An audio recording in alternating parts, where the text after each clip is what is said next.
What if the biggest threat to your dating life isn't ghosting or dating apps? What if it's actually your closest friends? I know it sounds crazy, but your friend's well-intended dating advice might secretly be the reason you're single or stuck in toxic patterns. Hey everyone, welcome back to Will It Right. We are Ellen Fab, and after surviving a bunch of dating drama in our 30s, we found each other and built our dream relationship by learning what actually works. This is not just theory for us, we live it every day. Today, we're exposing 3 ways your friends might be accidentally sabotaging your dating life, even when they think they're protecting you. By the end of this video, you won't just see your friends' dating advice differently, you're gonna rethink your entire approach to love. Let's go. Listen, we all trust our friends, right? But here is the thing nobody wants to admit. Most of the time, your friend advice isn't about your situation at all. It's about their shit, their baggage, their unhealed wounds. Let me paint you a picture. Your friend Sarah got absolutely destroyed by some guy who lied and cheated. Now, 6 months later, you meet someone new who seems genuinely great. But what does Sarah say? Be careful, honey. They're probably hiding something.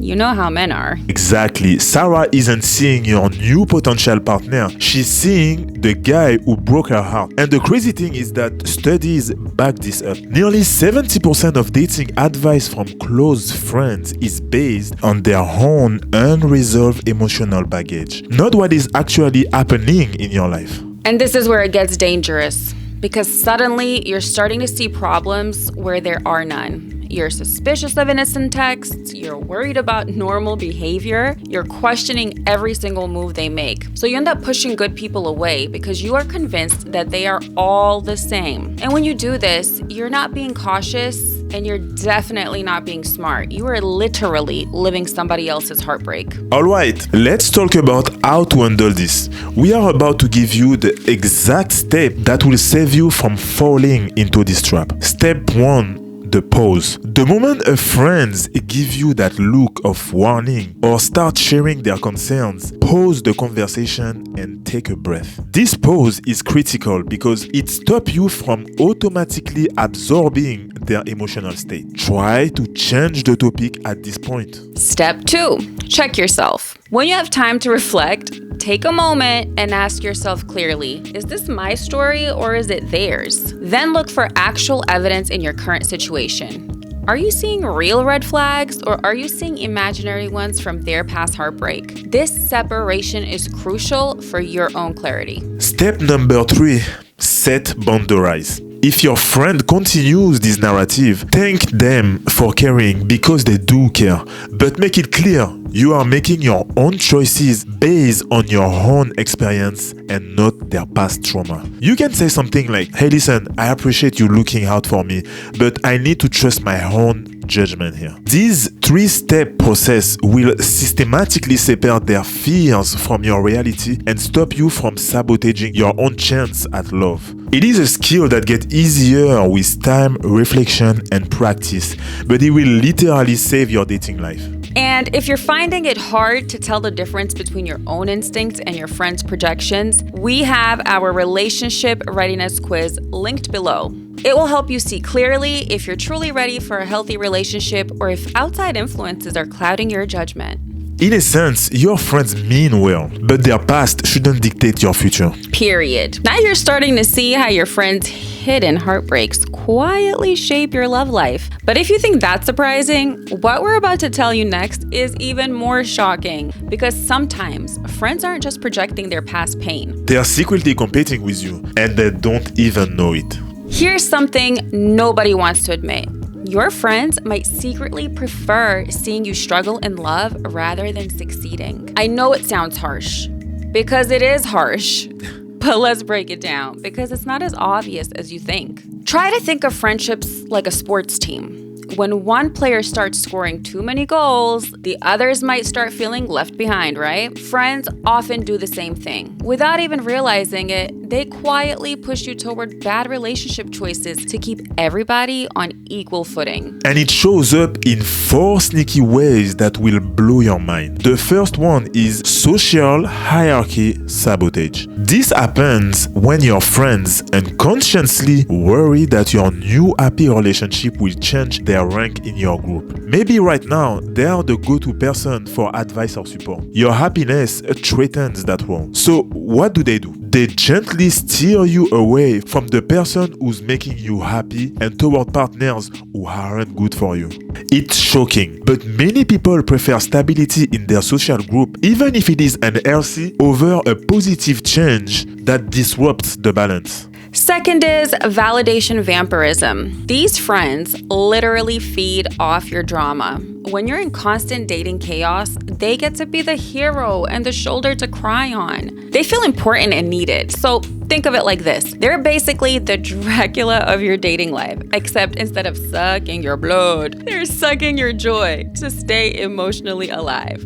And just like vampires can't survive in the sunlight, these friends can't survive when you're actually happy. And so, unfortunately for you, your happiness removes their emotional reward. It's crazy, but nearly 30% of friendships thrive on this unhealthy cycle. And without your struggles, these type of friends feel like they lose their purpose in your dynamic. So they subtly guide you back into relationships that are destined to fail. Number 3, the competitively single mindset. This friend is quietly racing you. They are comparing your milestones, relationship, engagements, marriages.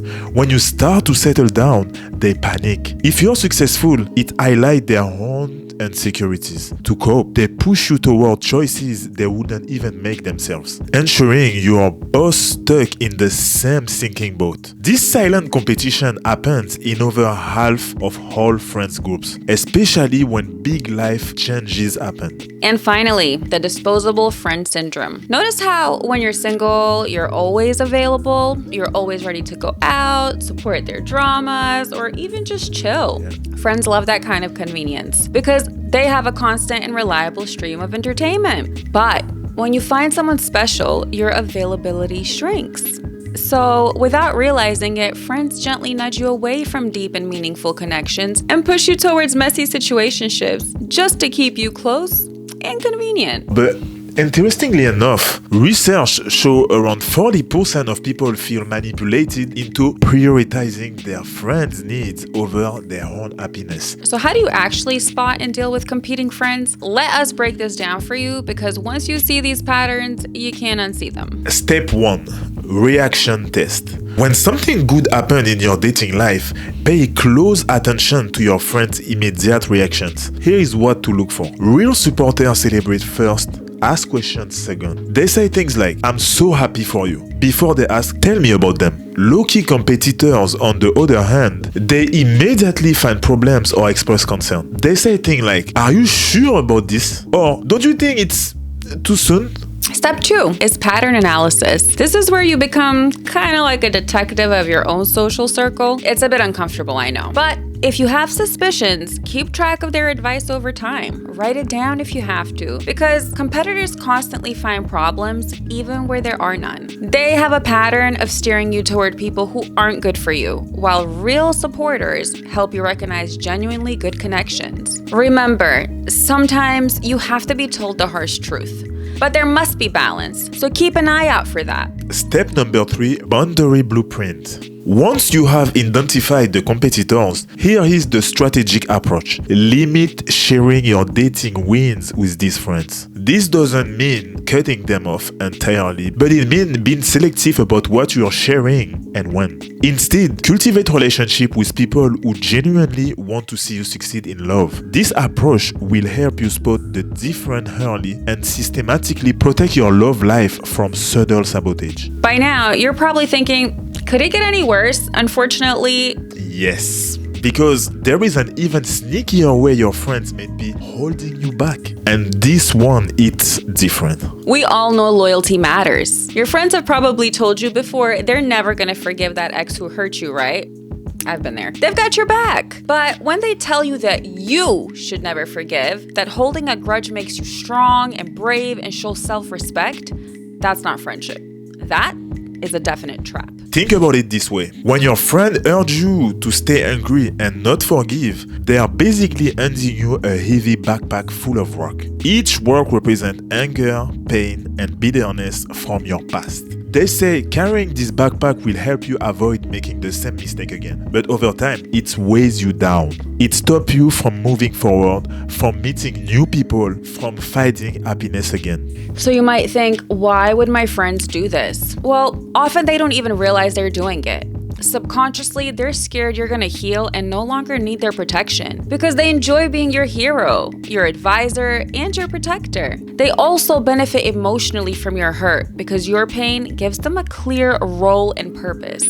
Experts call this the comfort zone of victimhood, and over half of the people who rely heavily on friends for relationship advice take much longer to heal from breakups compared to those who chose to get outside help. Look, I know it feels like betrayal to your friends if you forgive and move on. But in reality, it's a betrayal to yourself if you don't. You are not weak or pathetic for forgiving someone. You are strong because you choose happiness over bitterness. Now, let us show you exactly how to break free from this loyalty trap, because this is where most people stay stuck forever. Step number 1, check the influence. First, you need to become aware of what is happening. Notice when friends push you to hold grudges. Take some time and write down what they are asking you to stay angry about. Be specific. Sit with yourself and feel what you are feeling once you write it down. Are you actually angry about this? What does it make you feel? This awareness is the foundation of change. Step 2 is the help check. Now, ask yourself these critical questions. Does staying angry actually help me move forward? Does it help me attract healthier relationships? Or does it help me be a better partner in future relationships? Usually, the answer is no. Step number 3, forgiveness choice. This is where you take your power back. Choose to forgive for your healing, not for anyone else. This doesn't mean reconciliation. It doesn't mean you have to get back together with your ex or even be friends. It means freedom from the emotional weight that is holding you back. And finally, step 4, path forward. Create your own healing timeline, one that works for you. And also, make sure you set clear boundaries with friends who want to keep you stuck in victim mode. You can say something like, I appreciate your concern, but I am choosing to focus on my future, not my past. This will help you drop the heavy backpack of bitterness and let you free to move on.